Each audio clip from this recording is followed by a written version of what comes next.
ਸਤਿ ਸ਼੍ਰੀ ਅਕਾਲ। ਤੁਸੀਂ ਵੇਖ ਰਹੇ ਹੋ ਟੀਵੀ ਪੰਜਾਬ ਤੇ ਮੈਂ ਹਾਂ ਤੁਹਾਡੇ ਨਾਲ ਇੰਦਰਪ੍ਰੀਤ ਕੌਰ ਸੰਗੇੜਾ।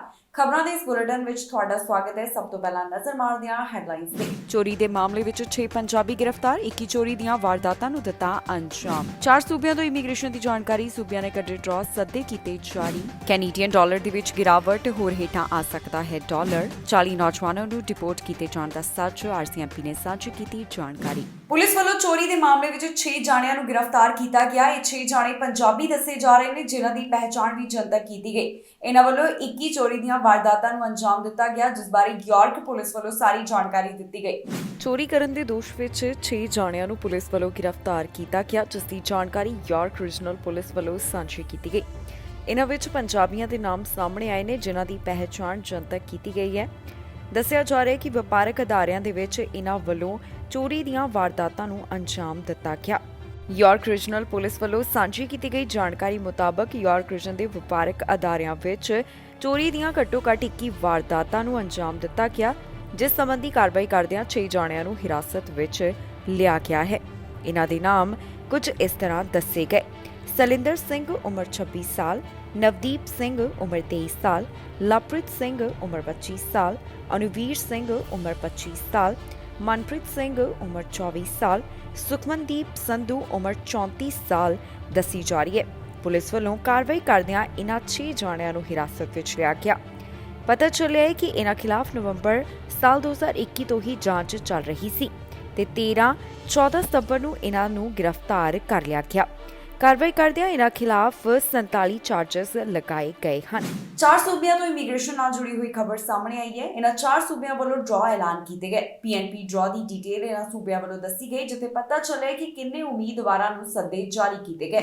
ਕੈਨੇਡਾ ਦੇ 4 ਸੂਬਿਆਂ ਤੋਂ ਇਮੀਗ੍ਰੇਸ਼ਨ ਨਾਲ ਜੁੜੀ ਹੋਈ ਖਬਰ ਸਾਹਮਣੇ ਆਈ ਹੈ। ਇਹਨਾਂ ਸੂਬਿਆਂ ਵੱਲੋਂ ਡਰਾ ਕੱਢੇ ਗਏ, ਜਿਸ ਦੇ ਨਤੀਜੇ ਹੁਣ ਸਾਂਝੇ ਕੀਤੇ ਗਏ ਹਨ। ਜੀ ਹਾਂ, British Columbia, Prince Edward Island, Saskatchewan ਤੇ ਮੈਨੀਟੋਬਾ ਸੂਬੇ ਵੱਲੋਂ ਪੀਐਨਪੀ ਡਰਾ ਐਲਾਨੇ ਗਏ। ਇਸ ਦੌਰਾਨ ਜਿਹੜੇ 9 ਸਤੰਬਰ ਤੋਂ 16 ਸਤੰਬਰ ਦਰਮਿਆਨ ਡਰਾ ਕੱਢੇ ਗਏ, ਉਸ ਦੇ ਨਤੀਜੇ ਹੁਣ ਸਾਂਝੇ ਕੀਤੇ ਗਏ ਹਨ।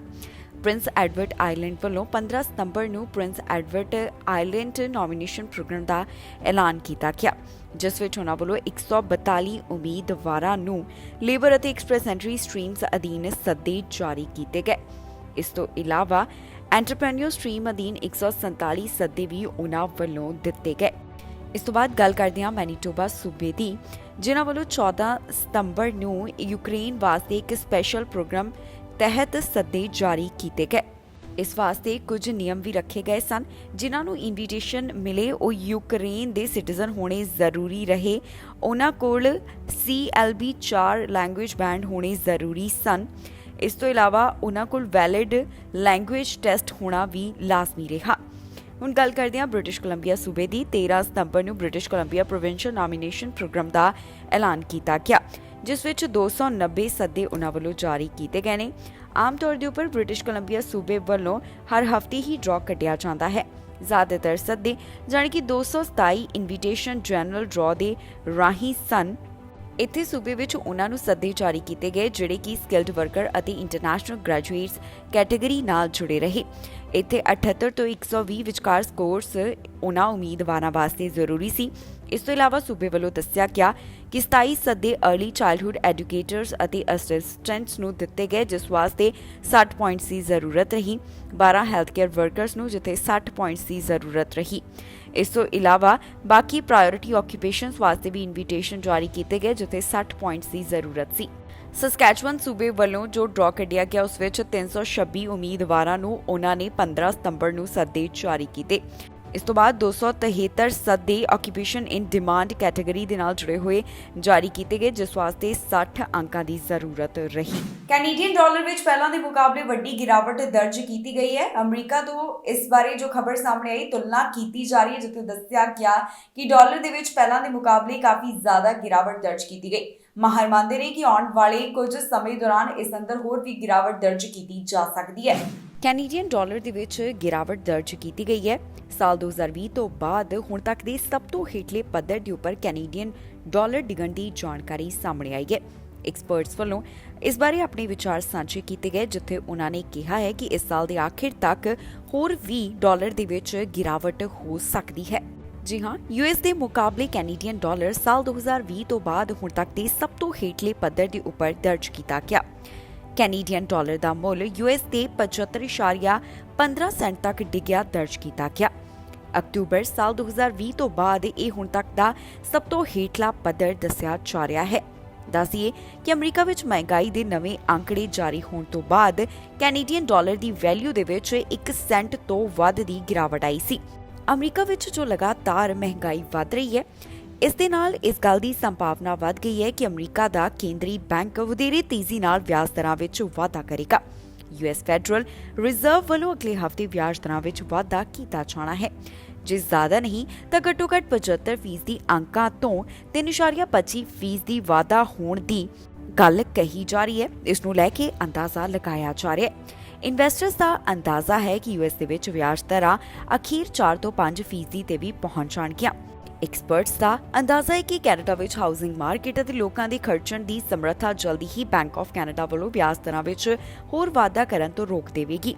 ਕੈਨੇਡਾ ਦਾ ਕੇਂਦਰੀ ਬੈਂਕ ਯੂਐਸ ਦੇ ਫੈਡਰਲ ਰਿਜ਼ਰਵ ਦੇ ਪੱਧਰ ਤੱਕ ਵਿਆਜ ਦਰਾਂ ਨਹੀਂ ਵਧਾ ਸਕਦਾ ਤੇ ਜੇ ਇਸ ਤਰ੍ਹਾਂ ਹੁੰਦਾ ਹੈ ਤਾਂ ਵਧੇਰੇ ਪੈਸਾ ਯੂਐਸ ਨੂੰ ਜਾਵੇਗਾ ਤੇ ਸਾਲ ਦੇ ਆਖਿਰ ਤੱਕ ਯੂਐਸ ਡਾਲਰ ਦੇ ਮੁਕਾਬਲੇ ਕੈਨੇਡੀਅਨ ਡਾਲਰ 73 ਸੈਂਟ ਦੇ ਪੱਧਰ ਤੇ ਵੀ ਆ ਸਕਦਾ ਹੈ। ਖਬਰ ਇਨੀ ਦਿਨੀ ਕਾਫੀ ਜ਼ਿਆਦਾ ਵਾਇਰਲ ਹੋ ਰਹੀ ਹੈ, ਜਿੱਥੇ ਦਾਅਵਾ ਕੀਤਾ ਜਾ ਰਿਹਾ ਹੈ ਕਿ ਕੈਨੇਡਾ ਤੋਂ 40 ਜਿਹੜੇ ਨੌਜਵਾਨ ਨੇ ਉਹਨਾਂ ਨੂੰ ਡਿਪੋਰਟ ਕੀਤਾ ਜਾਵੇਗਾ। ਦਰਅਸਲ ਇੱਕ ਪੁਲਿਸ ਵਾਲੇ ਨੂੰ ਘੇਰਨ ਦਾ ਮਾਮਲਾ ਸਾਹਮਣੇ ਆਇਆ ਸੀ। ਹੁਣ ਆਰਸੀਐਮਪੀ ਵੱਲੋਂ ਇਸ ਬਾਰੇ ਚੁੱਪੀ ਤੋੜੀ ਗਈ ਹੈ ਤੇ ਉਹਨਾਂ ਨੇ ਦੱਸਿਆ ਹੈ ਕਿ ਵਾਕਈ ਹੀ ਇਸ ਖਬਰ ਦੇ ਵਿੱਚ ਕੋਈ ਸੱਚਾਈ ਹੈ ਜਾਂ ਫਿਰ ਇਹ ਇੱਕ ਮਨਘੜਤ ਖਬਰ ਹੈ। ਇਨੀ ਦਿਨੀ ਸੋਸ਼ਲ ਮੀਡੀਆ ਉੱਪਰ ਇੱਕ ਖਬਰ ਕਾਫੀ ਜ਼ਿਆਦਾ ਵਾਇਰਲ ਹੋ ਰਹੀ ਹੈ, ਜਿਸ ਵਿੱਚ ਇਹ ਦਾਅਵਾ ਕੀਤਾ ਜਾ ਰਿਹਾ ਹੈ ਕਿ ਬ੍ਰਿਟਿਸ਼ ਕੋਲੰਬੀਆ ਸੂਬੇ ਤੋਂ 40 ਵਿਦਿਆਰਥੀਆਂ ਨੂੰ ਡਿਪੋਰਟ ਕੀਤਾ ਜਾਵੇਗਾ। ਪਰ ਕੀ ਹੈ ਇਸ ਦਾ ਸੱਚ ਕਿ ਵਾਕਈ ਹੀ ਇਹ 40 ਵਿਦਿਆਰਥੀ ਕੈਨੇਡਾ ਤੋਂ ਡਿਪੋਰਟ ਕੀਤੇ ਜਾਣਗੇ? ਇਹ ਸਾਰੀ ਜਾਣਕਾਰੀ ਤੁਹਾਡੇ ਨਾਲ ਸਾਂਝੀ ਕਰਦੇ ਹਾਂ। ਦਰਅਸਲ ਪਿਛਲੇ ਦਿਨੀ ਕੈਨੇਡਾ ਦੇ ਸੂਬੇ ਬ੍ਰਿਟਿਸ਼ ਕੋਲੰਬੀਆ ਦੇ ਸ਼ਹਿਰ ਸਰੀ ਤੋਂ ਇੱਕ ਮਾਮਲਾ ਸਾਹਮਣੇ ਆਇਆ, ਜਿੱਥੇ ਪਲਾਜ਼ੇ ਦੇ ਵਿੱਚ ਆਰਸੀਐਮਪੀ ਆਫੀਸਰ ਨਾਲ ਕੁਝ ਨੌਜਵਾਨਾਂ ਵੱਲੋਂ ਬਦਸਲੂਕੀ ਕੀਤੀ ਗਈ। ਪੁਲਿਸ ਵੱਲੋਂ ਹੁਣ ਇਸ ਦੀ ਜਾਣਕਾਰੀ ਸਾਂਝੀ ਕੀਤੀ ਜਾ ਰਹੀ ਹੈ। ਕਈ ਥਾਵਾਂ ਦੇ ਉੱਪਰ ਇਹ ਦਾਅਵਾ ਕੀਤਾ ਜਾ ਰਿਹਾ ਹੈ ਕਿ ਇਹਨਾਂ 40 ਨੌਜਵਾਨਾਂ ਨੂੰ ਡਿਪੋਰਟ ਕਰਨ ਦੀ ਤਿਆਰੀ ਕੀਤੀ ਜਾ ਰਹੀ ਹੈ, ਪਰ ਇਸ ਦਾ ਸੱਚ ਹੁਣ ਆਰਸੀਐਮਪੀ ਵੱਲੋਂ ਦੱਸਿਆ ਗਿਆ। ਆਰਸੀਐਮਪੀ ਵੱਲੋਂ ਸਪਸ਼ਟ ਕੀਤਾ ਗਿਆ ਹੈ ਕਿ ਉਹਨਾਂ ਵੱਲੋਂ ਇਹਨਾਂ ਨੌਜਵਾਨਾਂ ਨੂੰ ਡਿਪੋਰਟ ਨਹੀਂ ਕੀਤਾ ਜਾਵੇਗਾ ਤੇ ਇਹ ਖਬਰ ਝੂਠੀ ਹੈ। ਆਰਸੀਐਮਪੀ ਦੀ ਸਪੋਕਸਪਰਸਨ ਸਰਬਜੀਤ ਸੰਘਾ ਵੱਲੋਂ ਇਸ ਬਾਰੇ ਡਿਟੇਲ ਸਾਂਝੀ ਕੀਤੀ ਗਈ, ਜਿੱਥੇ ਉਹਨਾਂ ਨੇ 40 ਨੌਜਵਾਨਾਂ ਦੀ ਡਿਪੋਰਟੇਸ਼ਨ ਦੀ ਖਬਰ ਨੂੰ ਮਨਘੜਤ ਦੱਸਿਆ ਹੈ। ਉਹਨਾਂ ਦਾ ਕਹਿਣਾ ਹੈ ਕਿ ਇੱਥੇ ਕੁਝ ਨੌਜਵਾਨ ਇਸ ਮਾਮਲੇ ਵਿੱਚ ਸ਼ਾਮਿਲ ਨੇ ਜਿਨ੍ਹਾਂ ਖਿਲਾਫ ਕਾਰਵਾਈ ਕੀਤੀ ਜਾ ਰਹੀ ਹੈ, ਪਰ ਇਹਨਾਂ ਨੂੰ ਡਿਪੋਰਟ ਨਹੀਂ ਕੀਤਾ ਜਾ ਰਿਹਾ। ਕਾਰ ਚੈਕਿੰਗ ਦਾ ਮਾਮਲਾ ਸਾਹਮਣੇ, ਜਿਸ ਸੰਬੰਧੀ ਪੁਲਿਸ ਵੱਲੋਂ ਕਾਰਵਾਈ ਕੀਤੀ ਗਈ। ਕਾਰਵਾਈ ਕਰਦਿਆਂ 15 ਸਾਲ ਦੇ ਇੱਕ ਲੜਕੇ ਨੂੰ ਹਿਰਾਸਤ ਵਿੱਚ ਲਿਆ ਗਿਆ। 2 ਹੋਰ ਜਾਣਿਆਂ ਦੀ ਭਾਲ ਕੀਤੀ ਜਾ ਰਹੀ ਹੈ, ਜਿਨ੍ਹਾਂ ਵੱਲੋਂ ਵੱਖ-ਵੱਖ ਕਾਰ ਚੈਕਿੰਗ ਦੇ ਮਾਮਲਿਆਂ ਨੂੰ ਅੰਜਾਮ ਦਿੱਤਾ ਗਿਆ। ਟੋਰਾਂਟੋ ਤੋਂ ਇੱਕ ਕਾਰ ਚੈਕਿੰਗ ਦਾ ਮਾਮਲਾ ਸਾਹਮਣੇ ਆਇਆ, ਜਿੱਥੇ ਹਥਿਆਰ ਦੀ ਨੋਕ ਦੇ ਉੱਪਰ ਵਾਹਨ ਲੁੱਟਣ ਦੀ ਕੋਸ਼ਿਸ਼ ਕੀਤੀ ਗਈ। ਪੁਲਿਸ ਵੱਲੋਂ ਇਸ ਸੰਬੰਧੀ ਕਾਰਵਾਈ ਕੀਤੀ ਗਈ ਤੇ ਉਹਨਾਂ ਨੇ 15 ਸਾਲ ਦੇ ਬੱਚੇ ਨੂੰ ਹਿਰਾਸਤ ਵਿੱਚ ਲਿਆ ਹੈ। ਟੋਰਾਂਟੋ ਪੁਲਿਸ ਵੱਲੋਂ ਹੁਣ ਇਸ ਬਾਰੇ ਜਾਣਕਾਰੀ ਸਾਂਝੀ ਕੀਤੀ ਗਈ, ਜਿੱਥੇ ਉਹਨਾਂ ਨੇ ਦੱਸਿਆ ਕਿ ਕਈ ਕਾਰ ਚੈਕਿੰਗ ਦੇ ਮਾਮਲਿਆਂ ਸੰਬੰਧੀ ਉਹਨਾਂ ਵੱਲੋਂ 15 ਸਾਲ ਦੇ ਲੜਕੇ ਖਿਲਾਫ ਕਾਰਵਾਈ ਕੀਤੀ ਗਈ ਹੈ। ਇਸ ਤੋਂ ਇਲਾਵਾ 2 ਹੋਰ ਸਸਪੈਕਟਸ ਦੀ ਵੀ ਭਾਲ ਜਾਰੀ ਹੈ। ਪੁਲਿਸ ਅਧਿਕਾਰੀਆਂ ਦੇ ਦੱਸਣ ਮੁਤਾਬਕ 19 ਅਗਸਤ ਵਾਲੇ ਦਿਨ ਮੈਡੋਵੇਲ ਰੋਡ ਅਤੇ ਸ਼ੈਫਰਡ ਐਵੀਨਿਊ ਤੋਂ ਇੱਕ ਮਾਮਲਾ ਸਾਹਮਣੇ ਆਇਆ, ਜਿੱਥੇ ਬੰਦੂਕ ਦੀ ਨੋਕ ਦੇ ਉੱਪਰ ਵਾਹਨ ਲੁੱਟਣ ਦੀ ਕੋਸ਼ਿਸ਼ ਕੀਤੀ ਗਈ। ਇਸ ਦੌਰਾਨ 35 ਸਾਲ ਦਾ ਇੱਕ ਵਿਅਕਤੀ ਪਾਰਕਿੰਗ ਲਾਟ ਵਿੱਚ ਵਾਹਨ ਦੇ ਅੰਦਰ ਬੈਠਾ ਹੋਇਆ ਸੀ। ਉਸ ਤੱਕ ਇੱਕ ਔਰਤ ਅਤੇ 2 ਵਿਅਕਤੀਆਂ ਵੱਲੋਂ ਪਹੁੰਚ ਬਣਾਈ ਗਈ। ਇਸ ਤੋਂ ਬਾਅਦ ਸਸਪੈਕਟ ਵਾਹਨ ਦੇ ਵਿੱਚ ਦਾਖਲ ਹੋਏ ਤੇ ਉਹਨਾਂ ਵਿੱਚੋਂ ਇੱਕ ਨੇ ਹਥਿਆਰ ਕੱਢ ਲਿਆ ਤੇ ਵਾਹਨ ਦੀਆਂ ਚਾਬੀਆਂ ਮੰਗਣ ਲੱਗਾ। ਫਿਰ ਵਿਅਕਤੀ ਵਾਹਨ ਚੋਂ ਬਾਹਰ ਨਿਕਲ ਕੇ ਮੌਕੇ ਵਾਲੀ ਥਾਂ ਤੋਂ ਫਰਾਰ ਹੋ ਗਿਆ। ਉਸਦੇ ਹੱਥ ਦੇ ਵਿੱਚ ਗੱਡੀ ਦੀਆਂ ਚਾਬੀਆਂ ਵੀ ਸਨ। ਇਸ ਤੋਂ ਬਾਅਦ ਦੱਸਿਆ ਗਿਆ ਕਿ ਸਸਪੈਕਟ ਵੀ ਇੱਥੋਂ ਫਰਾਰ ਹੋ ਗਏ। ਇਸ ਤੋਂ ਕੁਝ ਸਮੇਂ ਬਾਅਦ ਇੱਕ ਹੋਰ ਮਾਮਲਾ ਅਜਿਹਾ ਸਾਹਮਣੇ ਆਇਆ, ਜਿੱਥੇ ਇੱਕ ਵਾਹਨ ਰੁਕਵਾਇਆ ਗਿਆ।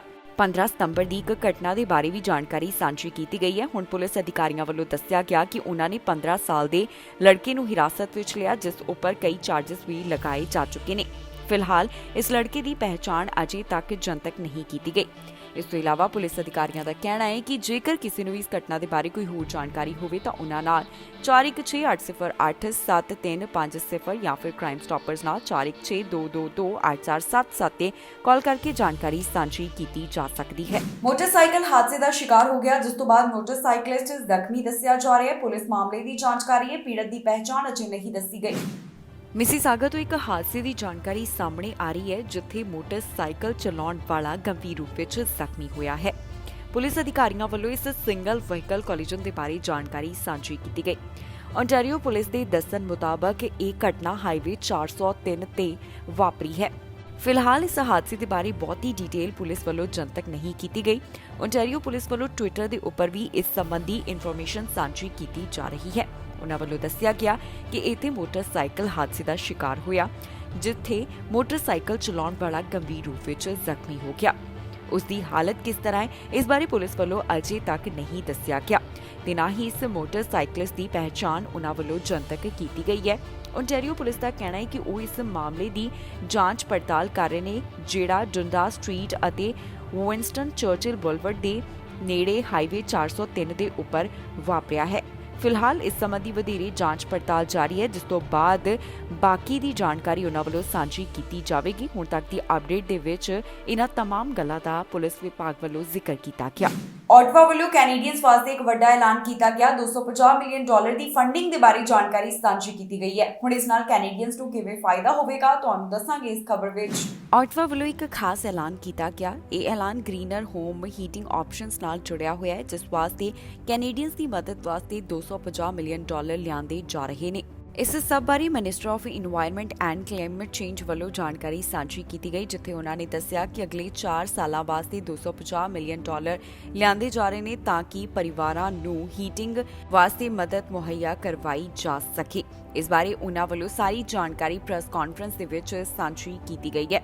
ਇਸ ਤੋਂ ਇਲਾਵਾ ਹੋਰ ਕੀ ਇਸ ਬਾਰੇ ਖਬਰ ਸਾਹਮਣੇ ਆ ਰਹੀ ਹੈ ਕਿ ਜਾਣਕਾਰੀ ਸਾਹਮਣੇ ਆ ਰਹੀ ਹੈ ਤੁਹਾਨੂੰ ਦੱਸਾਂਗੇ ਉਹਨਾਂ ਦੀ ਹੀ ਜ਼ੁਬਾਨੀ। Very happy to announce a new program of up to $250 million to help Canadian households move off home heating oil and onto affordable green options like electric heat pumps. And in recognition of the reality of Atlantic Canada's built environment, where using oil to heat homes is much more common, approximately $120 million of the total is earmarked for Newfoundland and Labrador, New Brunswick, Nova Scotia, and Prince Edward Island. Federal funds will be made available through the Low Carbon Economy Leadership Fund to provincially administered home heating transition programs. This new funding can be stacked with other federal and provincial incentives, like the Canada Greener Homes Grant, so that up to 100% of the cost of a new heat pump may be covered for low-income households. Atlantic Canadians, like coastal communities everywhere, have storied tradition of dealing with the elements, tough, resilient, and hardworking. But climate change is a storm we can't just ride out. It has become a clear and present danger. We're seeing it in our communities and across the world in the ever more frequent and extreme weather events. The question is now, what are we about to do about climate change going forward? How are we going to prepare to keep our communities safe? How do we stop making the problem worse and start reversing the damage? How do we ensure affordability and reliability of energy supplies as we deal with climate hazards? Since 2015, our government has consistently pursued the most ambitious climate action of any government in Canada's history. More than $100 billion have been invested to date.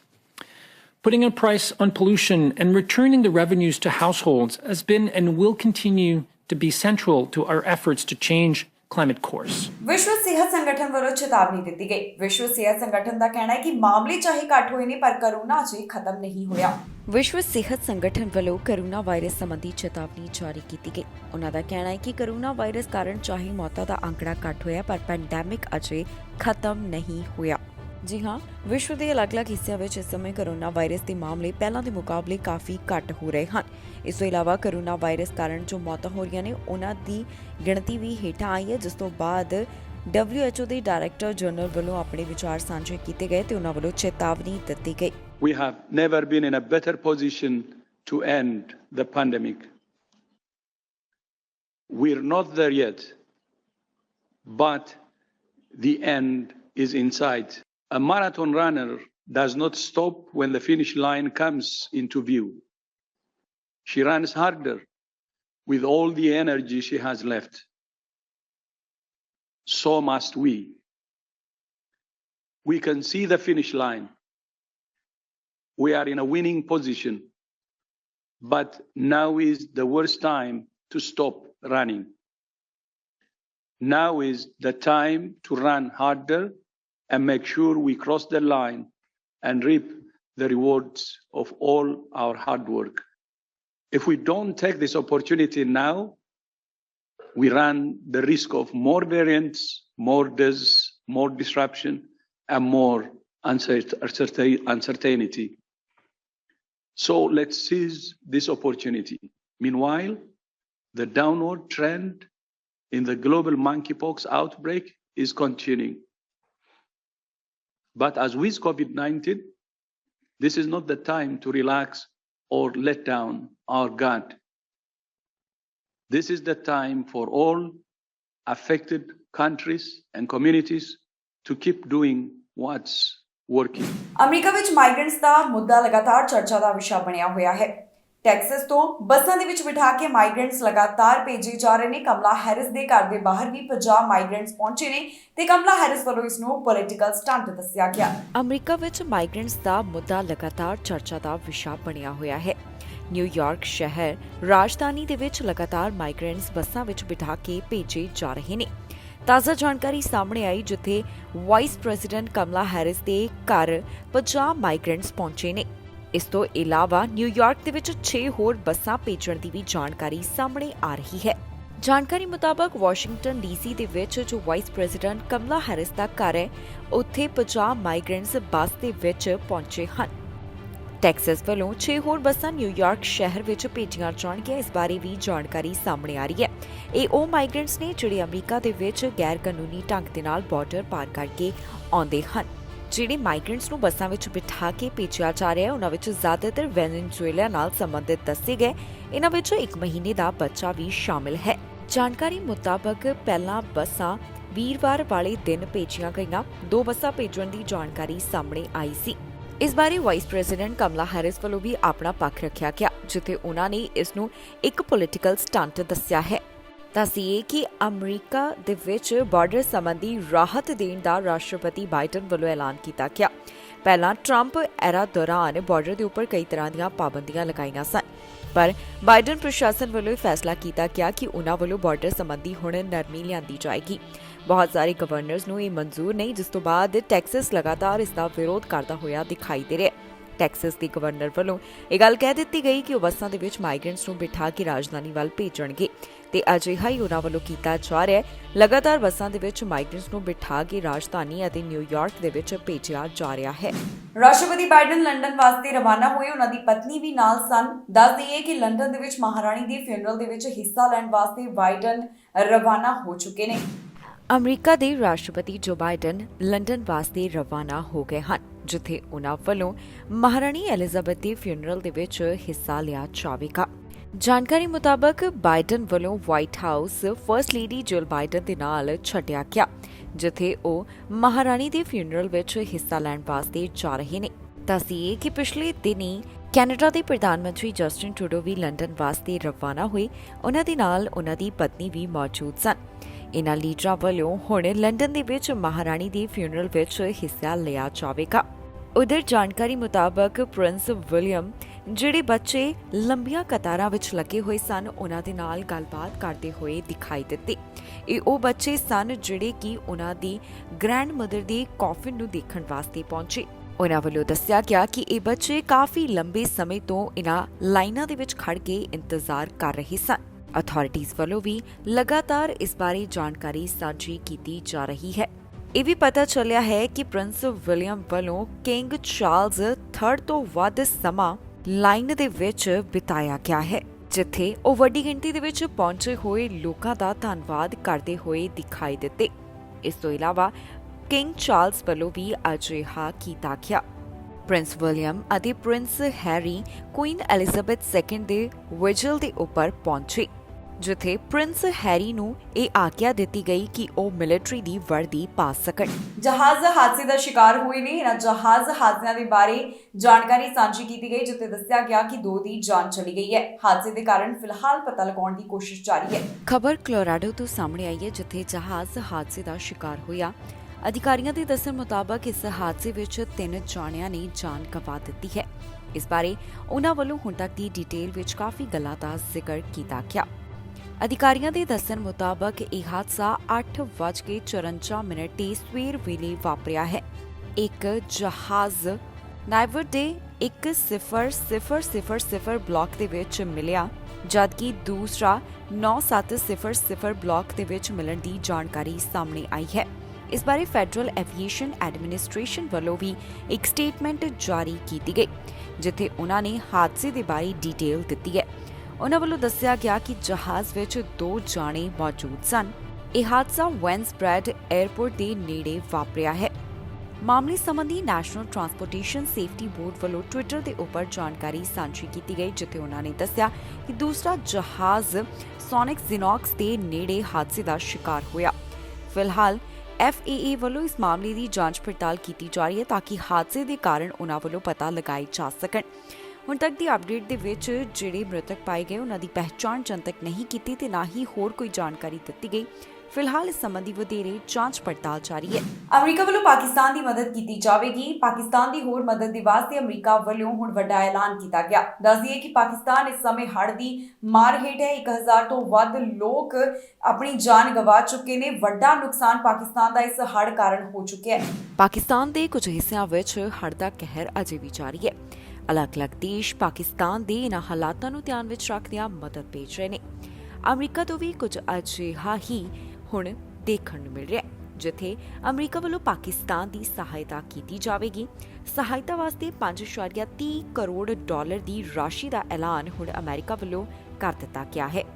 ਜੀ ਹਾਂ, ਪਾਕਿਸਤਾਨ ਦੇ ਵਿੱਚ ਜੋ ਹਾਲਾਤ ਨੇ ਇਸ ਦੌਰਾਨ America ਵੱਲੋਂ ਮਦਦ ਭੇਜੀ ਜਾਵੇਗੀ।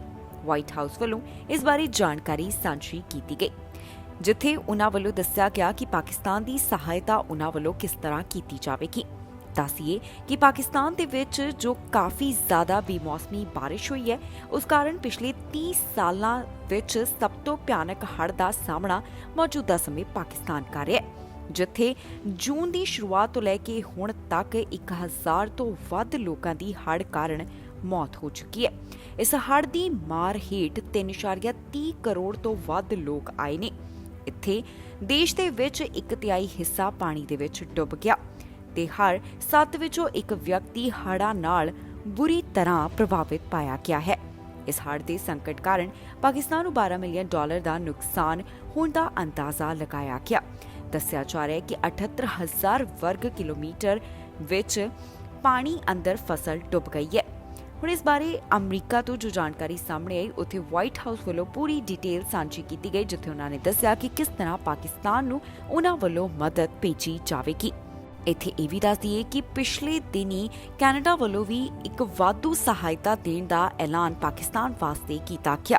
ਇਸ ਦੇ ਨਾਲ ਹੀ ਜਾਂਦੇ ਇੱਕ ਵਾਰ ਫਿਰ ਤੋਂ ਨਜ਼ਰ ਮਾਰਦੇ ਹਾਂ ਹੈਡਲਾਈਨਸ ਤੇ। ਚੋਰੀ ਦੇ ਮਾਮਲੇ ਵਿੱਚ 6 ਪੰਜਾਬੀ ਗ੍ਰਿਫਤਾਰ, 21 ਚੋਰੀ ਦੀਆਂ ਵਾਰਦਾਤਾਂ ਨੂੰ ਦਿੱਤਾ ਅੰਜਾਮ। 4 ਸੂਬਿਆਂ ਤੋਂ ਇਮੀਗ੍ਰੇਸ਼ਨ ਦੀ ਜਾਣਕਾਰੀ, ਸੂਬਿਆਂ ਨੇ ਕੱਢੇ ਡਰਾ, ਸੱਦੇ ਕੀਤੇ ਜਾਰੀ। ਕੈਨੇਡੀਅਨ ਡਾਲਰ ਦੇ ਵਿੱਚ ਗਿਰਾਵਟ, ਹੋਰ ਹੇਠਾਂ ਆ ਸਕਦਾ ਹੈ ਡਾਲਰ। 40 ਨੌਜਵਾਨਾਂ ਨੂੰ ਡਿਪੋਰਟ ਕੀਤੇ ਜਾਣ ਦਾ ਸੱਚ, RCMP ਨੇ ਸਾਂਝੀ ਕੀਤੀ ਜਾਣਕਾਰੀ। ਖਬਰਾਂ ਦੇ ਇਸ ਬੁਲੇਟਿਨ ਵਿੱਚ ਇੰਨਾ ਹੀ। ਫਿਲਹਾਲ ਮੈਨੂੰ ਇੰਦਰਪ੍ਰੀਤ ਕੌਰ ਸੰਗੇੜਾ ਨੂੰ ਦਿਓ ਇਜਾਜ਼ਤ। ਤੁਸੀਂ ਵੇਖਦੇ ਰਹੋ TV ਪੰਜਾਬ।